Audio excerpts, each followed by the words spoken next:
L'avocat, c'est pas seulement un homme de cabinet traitant les dossiers. Il porte en lui un engagement. Un engagement pour la défense de ses dossiers, mais derrière ça, il y a un engagement sociétal. C'est l'institution dans laquelle doivent s'exercer les droits de ses clients.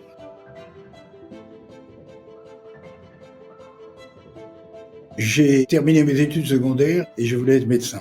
J'ai fait du droit, un peu par défaut, et il se trouve que j'ai connu ma femme au cours des années universitaires, dont la mère était avocate, et c'est elle qui m'a transmis un peu la passion de l'avocature. Le fondement de la profession d'avocat, c'est le rapport humain qui le lie à son client. Et finalement, entre avocat et médecin, vous avez à peu près la même relation, le même engagement. Et donc, je n'ai pas été déçu de retrouver ce que j'avais perdu en médecine dans le barreau.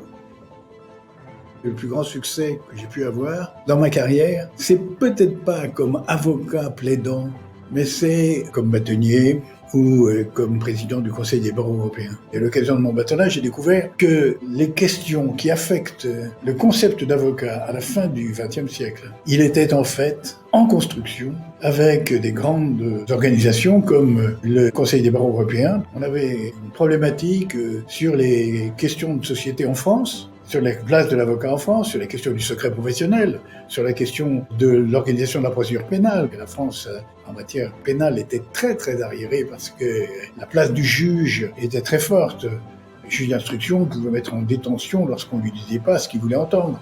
Donc il y a eu en France ce débat-là, mais il y avait au même moment cette négociation qui allait s'ouvrir sur l'avocat européen et l'avocat mondial. Voilà, donc j'ai pu continuer mon activité professionnelle d'avocat, mais en même temps conduire une ligne politique en relation avec la profession d'avocat.